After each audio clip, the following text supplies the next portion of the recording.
und herzlich willkommen. Hello and welcome to History and Politics, the Körber-Stiftung's podcast that deals with the question of how and why history shapes the present. My name is Florian Bigge, and I would like to warmly welcome Katja Hoyer and Oliver Moody, who are hosting our special podcast series. 2 weeks ago, we started season number 2 of The New Germany. In this second episode, we are very pleased to have Norbert Röttgen as our guest, member of the Foreign Affairs Committee in the German Bundestag. But now, over to you, Katja and Oliver. Let's get started.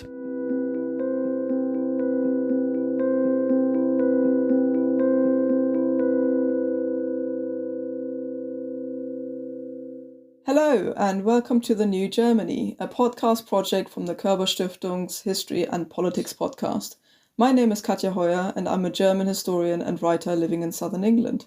And I'm Oliver Moody, the Sancho Panza to Katja's Don Quixote. More like the Falstaff to my Prince Hal. Or, if I'm honest, maybe just the loyal but faintly dim Wagner to your Faust. I'm also a British journalist based in Berlin. The idea behind this series is pretty straightforward. The Russian invasion of Ukraine has been a moment of truth for Germany, overturning what had once been solid pillars of its foreign policy, its economic model, its military doctrines. Germany had military doctrines? Well, a cynic might say it had doctrines on warfare in much the same way the Vatican has doctrines on contraception. Moving swiftly on, what we're aiming for in this podcast is to look at some of the big dilemmas that are now facing Germany and explore them against the backdrop of its modern history, to look at how Germany got into these situations in order to understand how it might move forward, with help from leading experts and policymakers. In the pilot episodes last year, we talked about Germany's ties to Russia, its armed forces, its energy supply, and its relationship with its own history. If you haven't listened to them already, you can just scroll back a little bit through the Körber History and Politics feed, or search in your podcast app for The New Germany.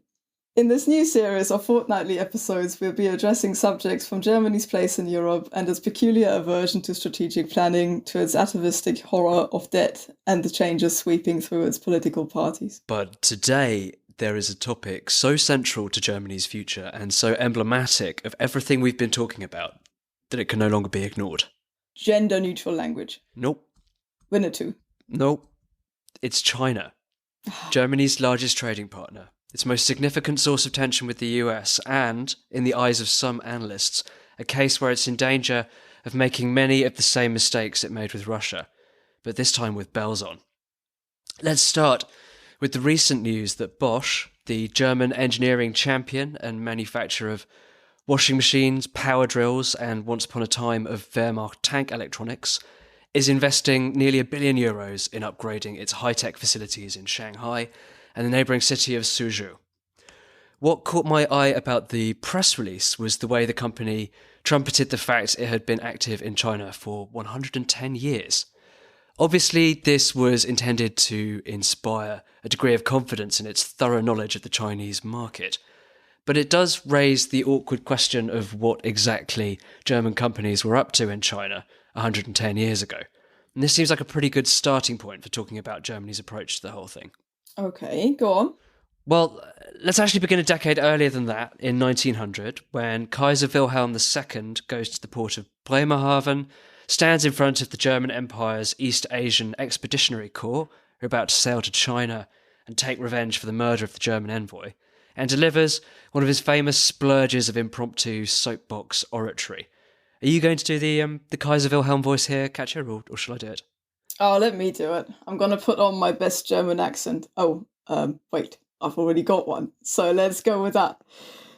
Just as 1,000 years ago, the Huns under their King Attila made a name for themselves, one that even today makes them seem mighty in history and legend.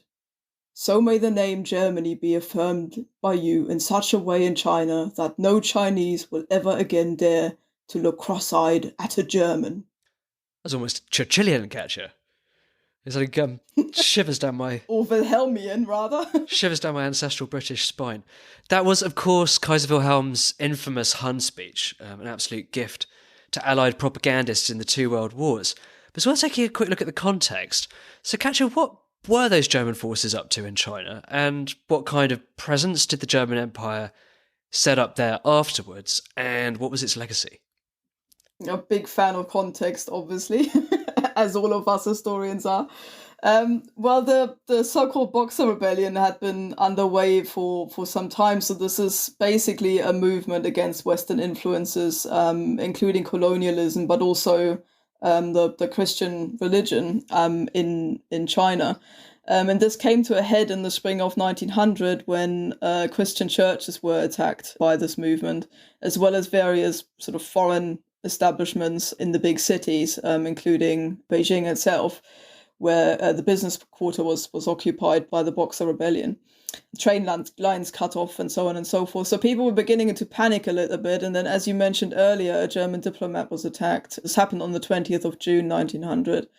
A man called Clemens von Kettler, and he was shot dead in Beijing. And this sparked outrage in the sort of pro-colonialist and community in Germany, and there was a kind of call to do something about it.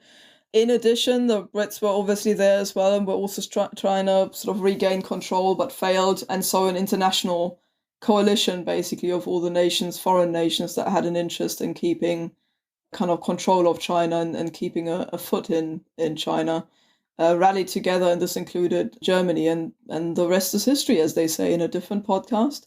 7 days later, Wilhelm delivered the speech that I just somewhat awkwardly recited and sent off his troops.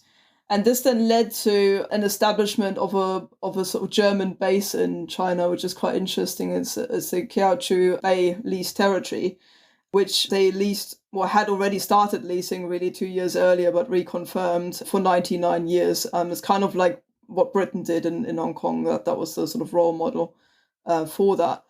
And so you ended up really with this kind of German colony in China, which was supposed to be somewhat of a sort of model colony and received a lot of media attention in Germany as well, and triggered all sorts of kind of evocative notions of what people reckoned, the exotic East was like. And then it really sparked a lot of kind of literature around that, and also travelogues and things like that, where Germany became quite obsessed collectively with the idea of China as a kind of location, not only for its trade and its economic interests, but also kind of from an evocative point of view. And that was only held on to, though, until the First World War. In 1914, it was lost to a Japanese occupation, and then obviously not retained afterwards, when Germany had to give up all of its colonies at the end of the First World War. And given that this speech of Kaiser Wilhelm's caused such a stir that the term Hun was attached to Germany for half a century afterwards, at least by generations of British schoolboys, do you have a sense of how Wilhelm and the Imperial Germans from this period are remembered in China today? Is it all just sort of water under the bridge, or are there any hints of lingering resentment? It's a really strange relationship in many ways, because this colony that was set up was meant to be a model colony. It was kind of run with an eye to being kind of presentable, and therefore a lot of money was invested in infrastructure, and also in sort of working together with sort of local tradesmen and people like that. So in many ways, it isn't actually seen as an incredibly kind of dark period in Chinese history, certainly not in terms of the German colony specifically. On top of that, I think people's memories are always quite short. And because Germany left, effectively was made to leave in 1914, as opposed to, say, Hong Kong, which is still an issue, a political issue today, I think people have also forgotten the kind of resentment that, for instance, the Boxer Rebellion was triggered by, towards German occupation and foreign occupation in general. I think on top of that, you also have this kind of shift, obviously, later to communist China, which doesn't really necessarily look back on these events in the same way, because there's less continuity there. And the British involvement, for example, spans both of these periods, whereas Germany doesn't. So in many ways, there is, I think, more of a break there.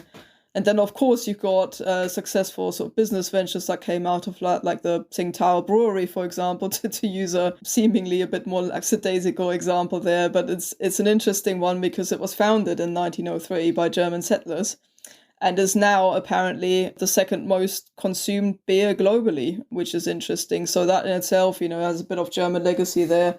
in a cultural and economic sense, that isn't necessarily seen as a bad thing. It's a bit of a slap in the face for Paulaner and Kronbacher, isn't it? China and Germany ultimately wound up on opposing sides in the First World War, although they didn't actually fight each other. And then I think it's reasonable to describe China as a bit of a warlord-ridden basket case in the decade after the war. And then in the late 1920s, the Kuomintang and their leader, the Generalissimo Chiang Kai-shek, more or less got a grip on the country. And Chiang Kai-shek was fascinated by Germany. He regarded Bismarck's unification of the country half a century earlier as a kind of template. He admired German industry, and he hired as one of his closest advisors a former German army officer called Max Bauer, who had not only been in charge of munitions under Hindenburg and Ludendorff, but also tried to topple the Weimar Republic's government in the 1920 Kapp Putsch. And the relationship really took off after Hitler rose to power in 1933. Nazi Germany helped China to set up a domestic arms industry. It built tens of thousands of miles of Chinese railways and lent the Kuomintang 100 million Reichsmarks to fund its industrialization program. And Chiang actually sent his adopted son, Chiang Wei-kuo, to study German military doctrines in Munich. And in the end, he joined the Wehrmacht and commanded a panzer unit during the annexation of Austria in 1938. And then the Chinese armed forces were also trained under the beady eyes of yet more former Reichswehr generals, in particular the wonderfully named Alexander Ernst Alfred Hermann Freiherr von Falkenhausen, who, ironically enough, drew up a strategy for Chiang Kai-shek to fight off a Japanese invasion. And obviously the reason that is ironic is that Japan was an ally of the Third Reich and ended up driving a coach and horses through the German-Chinese relationship and attacked China in 1937. So that is that bit of unsavoury history. Do you see any meaningful parallels to the present here, aside from this infusion of German technical expertise and industrial might into a rapidly expanding and modernising Chinese economy? Well, that in itself sounds pretty significant to me. But yes, on top of that, I think the sort of big themes or big strands, if you will, that go through the relationship of Germany and China, I think are all set in motion at that time. I mean, you have, for instance, from the beginning, like this German obsession with opening up China. You know, there's this kind of perception that China is kind of an isolated but huge and potentially very powerful market on the economic side, but also a partner in the region. And that in itself, I find is something that you find that phrase all the way through, basically from the early colonialists around the 1900 mark to now, where people are still talking about opening up China to, to German investors and German politics and German influence. Then, of course, you got an economic dimension to that, given how dependent the German economy is on A, exports, and B, on the import of sort of raw materials and things that it just doesn't have at home to produce the things that it then goes on selling. China is an ideal place for both. And I think this was also realized quite early on, and is something that you see developing in the early 20th century, not least, for instance, with the colonies around the 1900 period, where the idea is basically to have a trading point there, somewhere to station navies, somewhere to trade from. But on top of that, there's also the idea that you can import and export things via this sort of route. So I would say that China has remained on Germany's radar throughout the entire time, and that the actual concepts that underpin this haven't changed all that much. And then the relationship goes into a rough patch through the next few decades as China and Germany are enemies in the Second World War. And then after 1945, China has another bout of civil war, once again with German military advisors on both sides. This really is a period when every self-respecting warlord feels he has to have some sort of one-eyed Prussian colonel feeding him random bits of Clausewitz, right? Well, name me a period or a place when that wasn't the case. Well, it's an interesting period, that immediately straight after the Second World War in particular, when you basically have two Germanys and therefore two China policies. And intriguingly, both of these Germanys, East and West, and the People's Republic of China were all founded in the same year, in 1949. East Germany and China actually just a week apart on the 1st and so East Germany was founded on the 7th of October, 1949, and China a week earlier on the 1st. And that meant that all of these, there wasn't kind of like a ready-made model yet that these states could adopt in terms of their relationship with one another. It was all a blank slate at this point. But of course, given that the People's Republic of China had problems, as did East Germany, being recognized as a proper state, because both were seen as the kind of split-off state that had somehow usurped its way to existing. And therefore, the two of them simply acknowledged one another and recognized one another as states right from the beginning in 1949. And this in turn caused issues, because at that point, West Germany had a policy that any state that recognized East Germany would not be dealing with West Germany in terms of a diplomatic relationship or trade. And therefore, West Germany was not overly keen to start with to sort of establish any links to communist China. But all of that changed when China and the USSR fell out in 1960, mostly over China's dealings with the US. And this made the relationship with the GDR, with East Germany, very difficult, simply because the GDR had its loyalties to the USSR. And then obviously if it had maintained strong links to China when those two fell out, that would have been difficult. But the West German state picked up its kind of China flirtations from yesteryear again. And at the same time, this came at a period where China was interested in kind of building links to the West as a kind of more lucrative partner than the Eastern Bloc. And so basically there's sort of tentative links beginning to develop at this point. And China is, sort of slowly becoming a trading partner for West Germany. It's interesting, though, that even all the way up to 1969, the then Chancellor Kurt Georg Kiesinger still spoke of a terrible communist world power from Vladivostok all the way up to our borders. All I can say is China, China, China. So there was obviously still a bit of a... Sounds like Donald Trump. Yeah, I'm not sure Kiesinger and Trump were comparable in many other ways. But yes, in this regard, perhaps. Yeah, and then afterwards, you get an SPD, a social democratic government coming in, and with Chancellor Willy Brandt and his so-called Ostpolitik, sort of reaching out into the Eastern Bloc, into the Communist Bloc, you get diplomatic relations slowly building up from the early 1970s onwards. Small quirk of historical trivia here. Can you guess, / do you know, which figure pipped Brandt's successor Helmut Schmidt to the post and became the first West German politician to visit Chairman Mao? Go on. It was Franz Josef Strauss, the fabulously belligerent leader of the Bavarian CSU party and former defence minister. I'd love to have been a fly on the wall for that meeting. I just can't imagine what they found to talk about. But a few months after that, in 1975, the new-ish Chancellor, Helmut Schmidt, goes to see Mao, and they get along very well.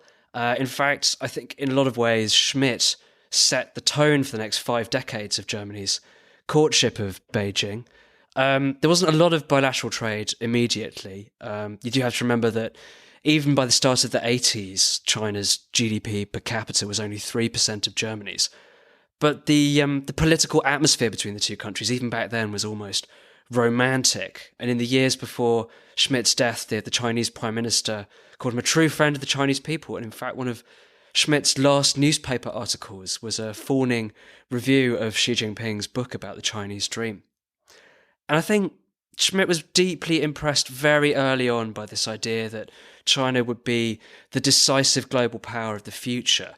And he concluded, long before a lot of other German leaders, that the West had to show Beijing a corresponding degree of respect and treat it as an equal.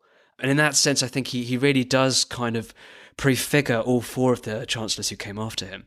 And did German reunification and the disintegration of the Soviet Union make a difference to their relationship? Up to a point.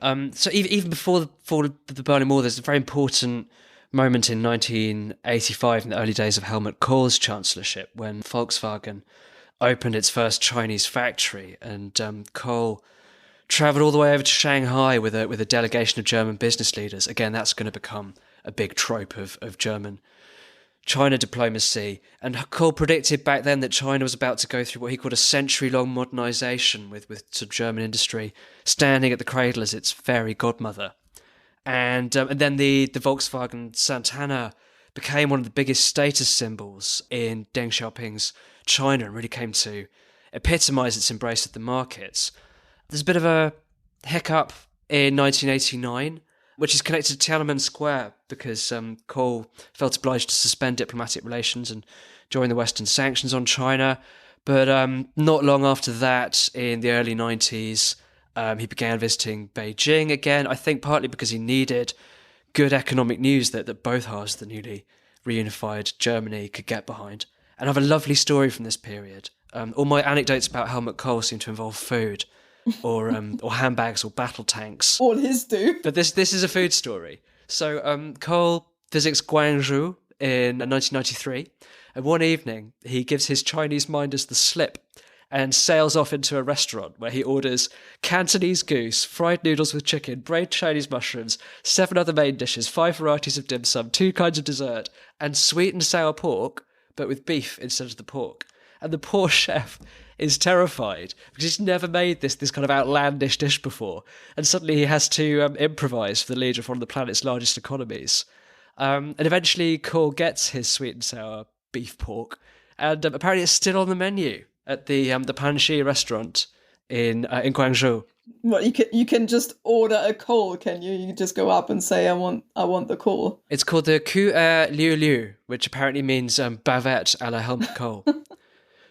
In Chinese. And Die Welt says it's the only dish in China named after a foreign politician, although how on earth you verify a statement like that, I really don't know.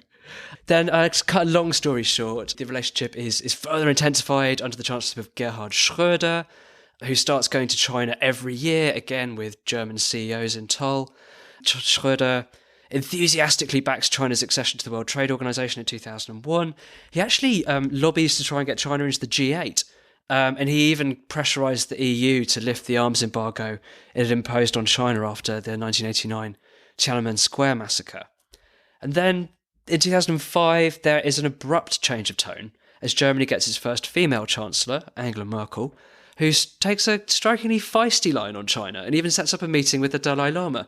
That sounds pretty brave, Katja. Well, yes, it does. I mean, the emphasis being on sounds. I mean, we've seen this from other chancellors as well. It's the rhetoric, and then actually following up on it is more difficult, as it turns out. I mean, the substance of Merkel's both rhetoric and deed ended up differing very, very little from her predecessors. She also visited China nearly every year, and that's saying something, in a 16-year chancellorship. And then when Xi came to Germany for a state visit, the two actually agreed to forge a comprehensive strategic partnership between their two countries, so taking things even further, if you will. And when Merkel left office in 2021, Xi, who's actually normally quite guarded about commenting on foreign leaders, said that he would miss his, quote, old friend. And so there's the old friend phrase again. What Merkel left behind was a German economy that was pretty entangled and is pretty entangled with China's, and China's now obviously Germany's largest trading partner. And there are kind of 4 forms of potentially risky entanglement there. The one everyone talks about is the export market, where, for example, Volkswagen makes about 1/3 of its sales, global sales in China.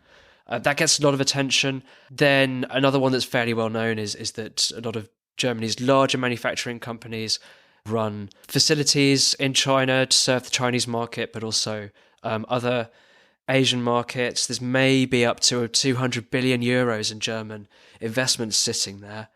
Conversely, the third category is Chinese investments in strategic German assets, such as the ports of Duisburg and Hamburg. But for me, the biggest one, which doesn't get talked about so much, is Germany's reliance on Chinese imports.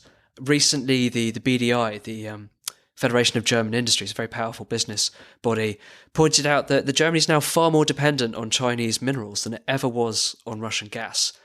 This is also true in some kinds of manufactured good, particularly the solar panels and some of the wind turbine components that are supposed to power Germany's green transition. So it's a very it's a very delicately balanced moment now that geopolitical risks have been brought back into focus by the Russian invasion of Ukraine. Late last year, Olaf Scholz travelled to Beijing with a lot of pressure on him to kind of tread this delicate balance between maintaining the relationship and conveying the West's kind of common messages about trying to peel China away from Russia, about Taiwan, and about the human rights situation. And I don't know what you think, Katja, but I thought he did a pretty reasonable job of trading those two things off against each other. Well, as per usual, I think he just said very little. That obviously, I mean, the rhetoric was of course there, but there was nothing there to commit him to any either sanctions or promises. And so, it's always easy to withdraw again from these things and find a way forward, reacting to things as they come up. So I just felt it was very kind of non-committal in many ways. Now that we've got from Kaiser Wilhelm to Olaf Scholz, I think it's time to look at the years ahead with our expert witness. And appropriately enough, this conversation took place in what used to be Angela Merkel's parliamentary office in the Bundestag, with a nice view over the River Spree. And I apologise in advance if my voice is a little husky from the cold I had that day. Well, and as there seems to be a large risk for Germans to become hooked on all things China when they think and talk about it too much, it's probably best if I excuse myself while you speak to our guest, and I will try not to build a car factory in Xinjiang in the next 15 minutes or so. Our guest today is Norbert Röttgen, a senior MP from the Christian Democratic Union Party, and one of the most thoughtful and independent-minded foreign policy experts in the Bundestag. Dr. Röttgen was elected to the German parliament in 1994 and made a name for himself as one of the wild youths who rebelled against Helmut Kohl in favour of liberalising Germany's citizenship laws. After Angela Merkel became Chancellor in 2005, he served as the party's chief whip and then as the Federal Environment Minister before chairing the Bundestag's Foreign Affairs Committee from 2014 until 2021. Shortly after the Russian attack on Ukraine last year, he published a short but sharp book called Nie wieder hilflos, literally, Never Helpless Again, in which he argued that Germany's foreign policy as a whole, and its relationship with China in particular, were in need of a thorough overhaul.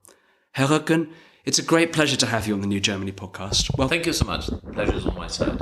When Angela Merkel first became Chancellor in 2005, it initially looked as though she was going to take quite a values-driven approach towards China. Why do you think that this approach softened over the years after that? And what do you think she was trying to do with her China policy in the following year? I would say that more and more the assessment became stronger and crucial that China was seen as a major contribution to German economic success. And over time, there was a decision, we want this contribution and part and positive injection to German growth, economic growth. We want to have it and we want to sustain it. And I think this was then the defining assessment and view on the German-Chinese relationship. So I would say more and more a purely economic, a trade view on China and our relationship to China. Do you have a sense of what Angela Merkel's relationship with Xi Jinping was like on a personal level? And how have you found your own interactions with Chinese officials over the years? Have you had a taste of so-called wolf warrior diplomacy at any point? I don't know the personal flavor and character of the relationship between Angela Merkel and Xi Jinping was. I could speculate about it because I know the one person of this relationship, but I do not want to speculate about it. For my part, I've been traveling to China for once or twice a year since I became the Environment Minister, the Federal Minister for the Environment and Climate.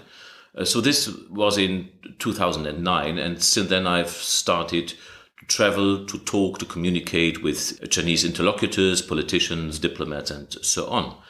And if I look back to my history of relationship and communication with China and Chinese politicians, there's an interesting point.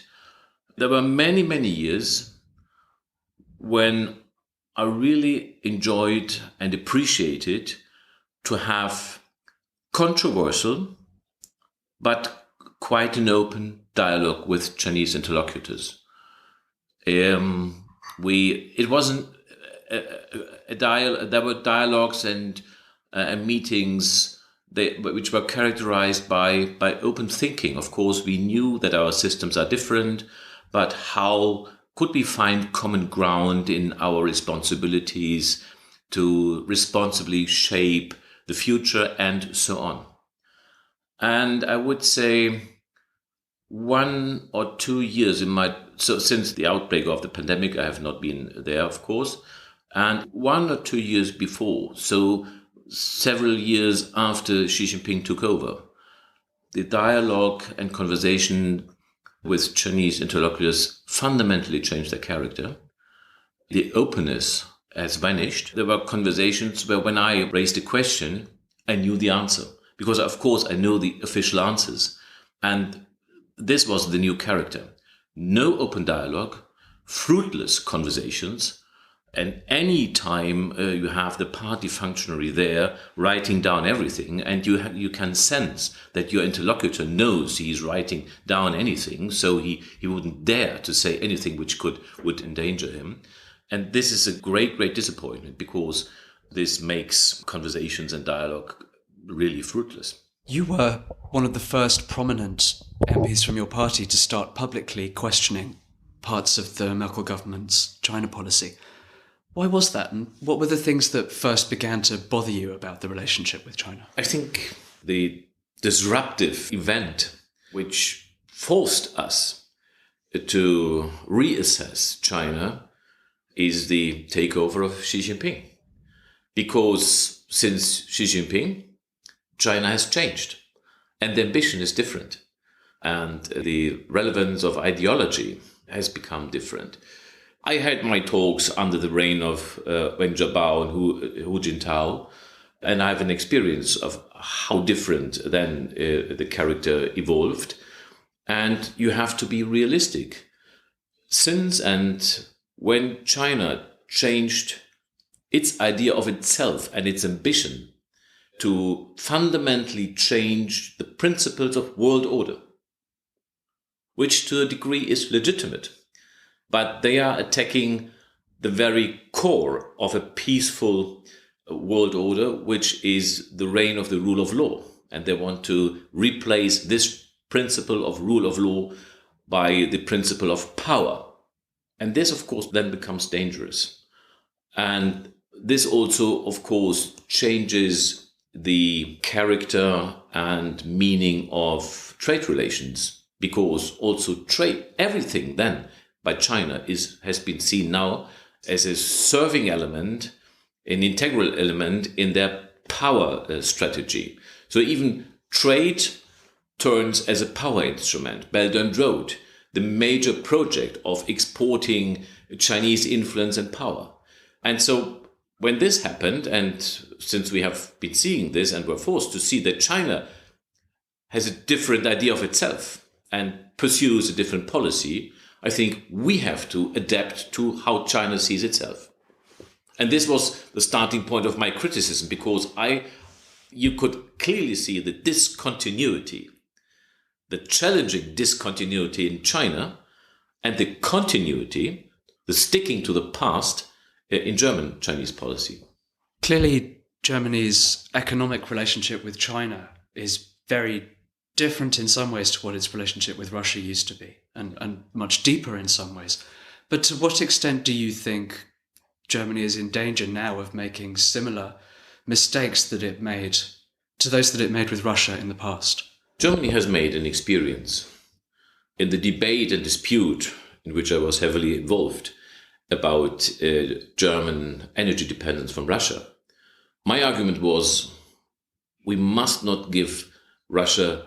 It's absolutely okay and fine that we import gas and oil from Russia, but only to a certain degree. And we must avoid the ability of Russia to weaponize energy deliveries to Germany.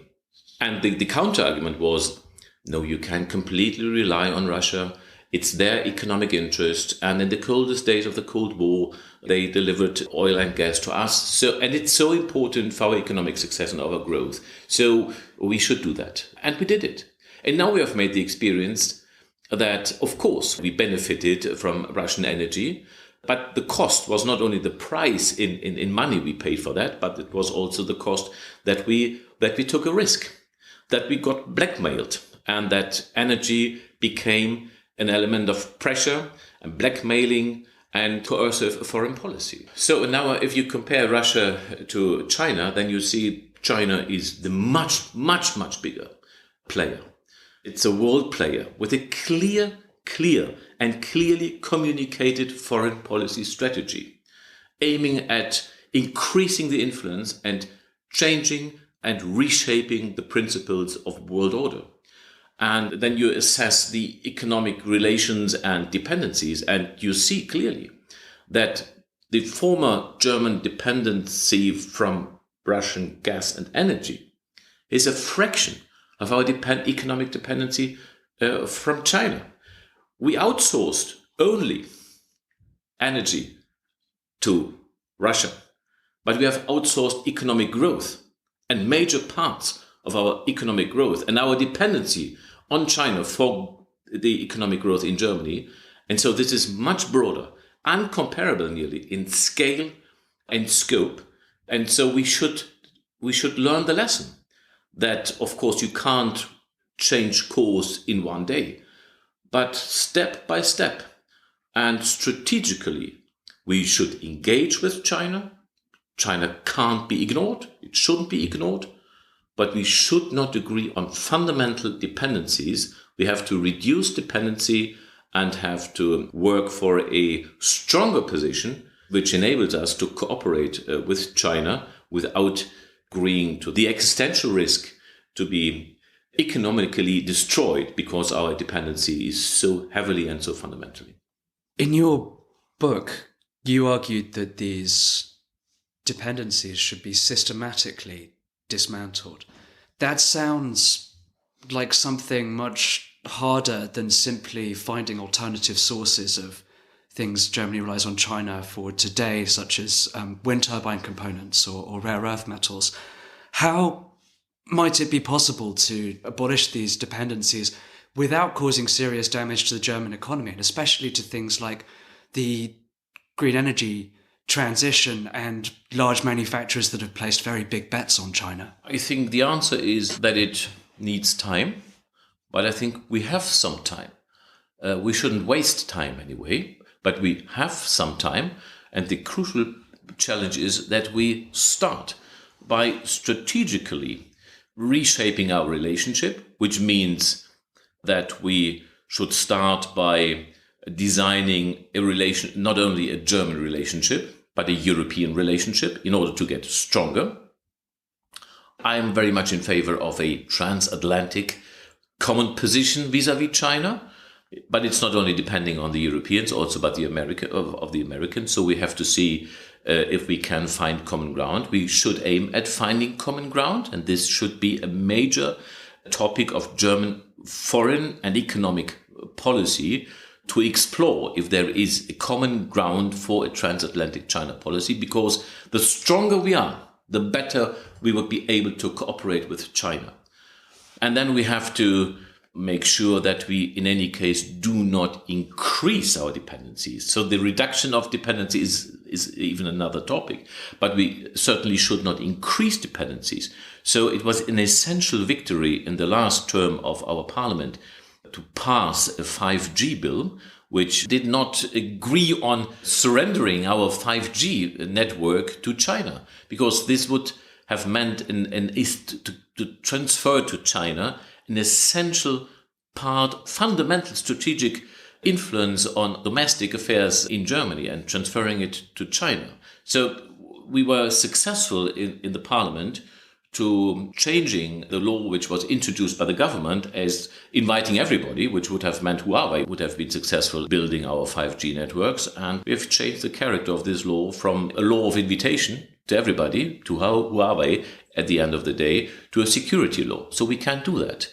It was against resistance of China, but we were successful in doing so. And the third element is that we have to redesign the prospect of German economic growth by identifying and developing areas of economic growth which are not combined to political and economic dependencies. This is possible. We have to do it.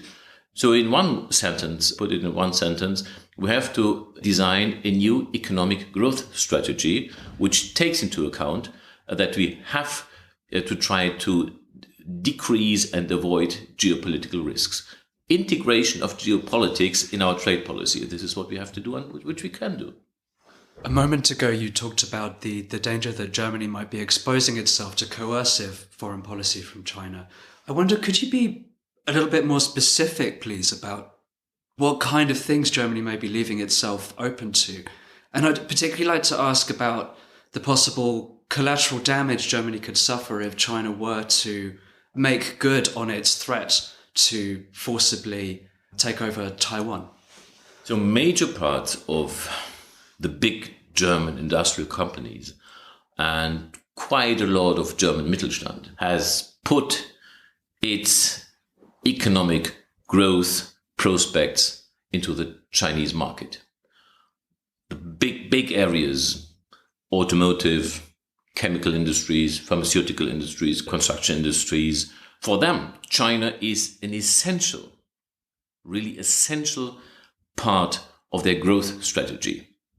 50% of the revenues of VW is dependent on China. This is a huge part of the growth of the income of this company. So if international relations are fine and peaceful, this works.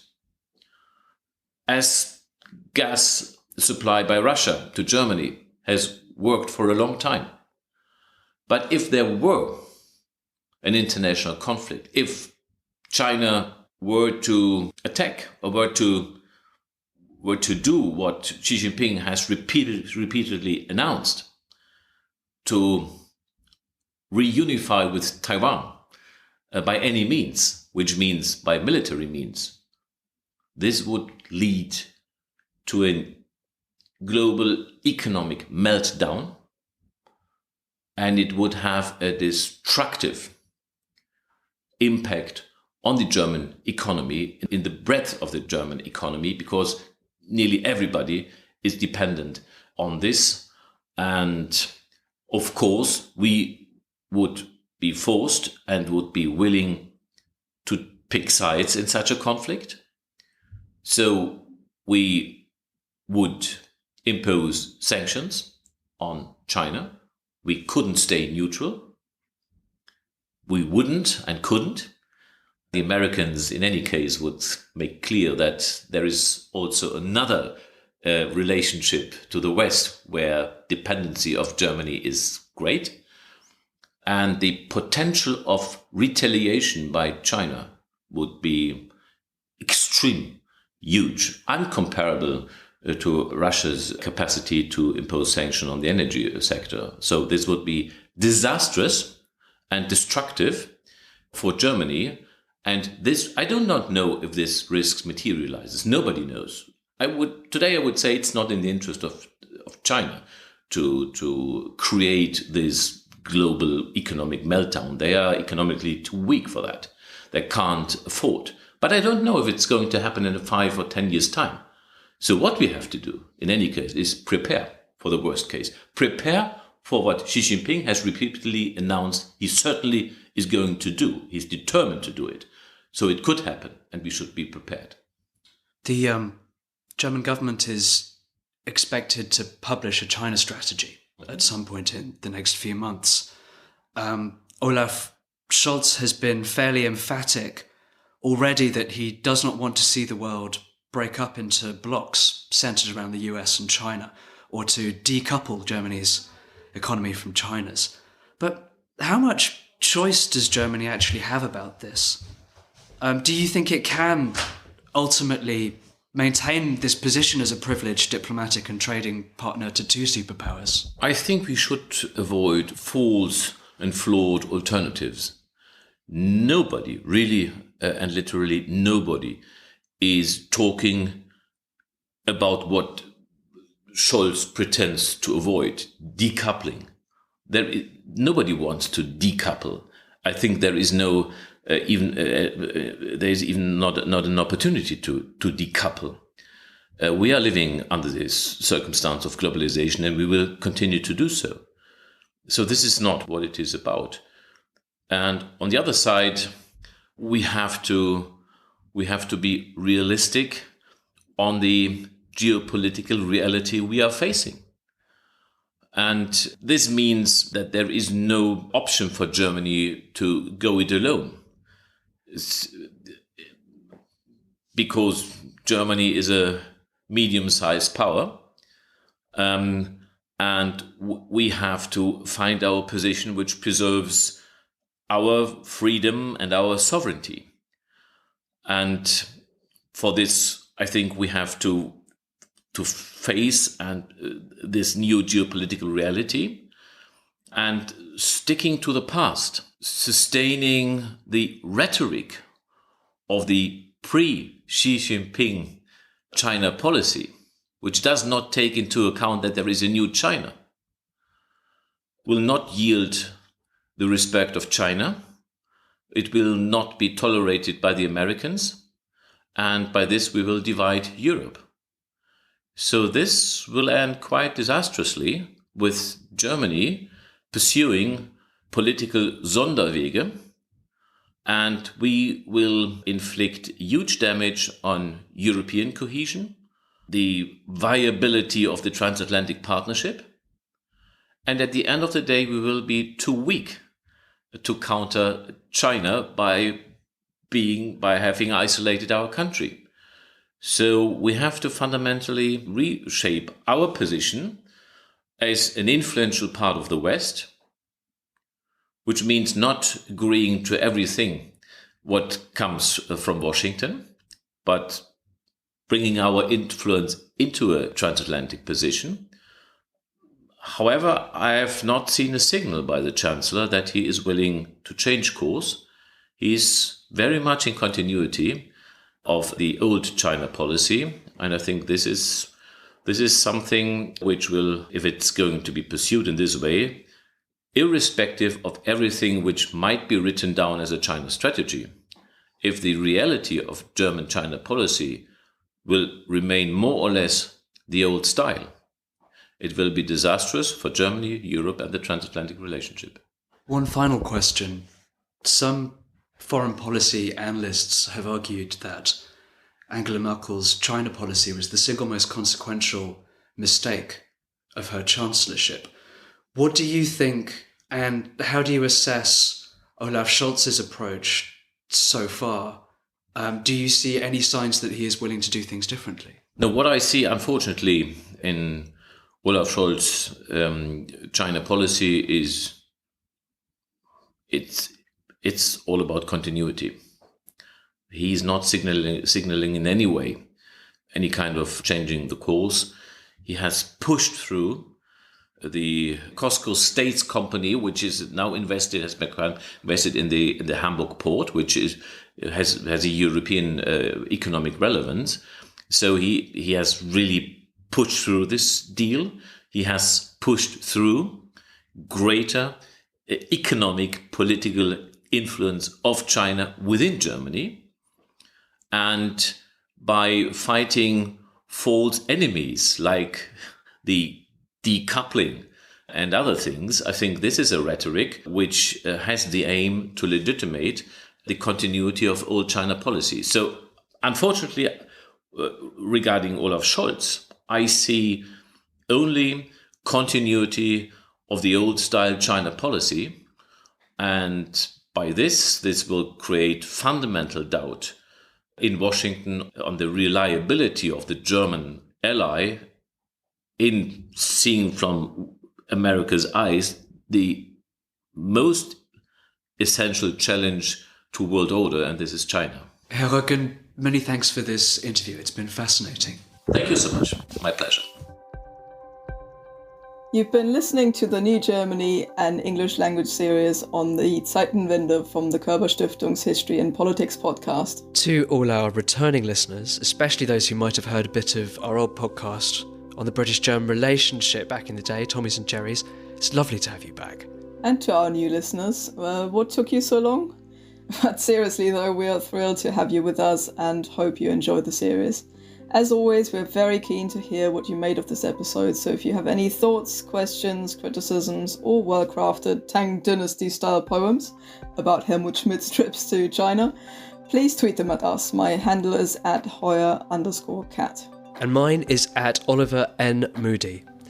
If you'd like to find out more about the Körber-Stiftung, and in particular its History and Politics programme, you can find its website at koerber.com. Macht's gut from Berlin, and see you next time. Toodle pip from Sussex.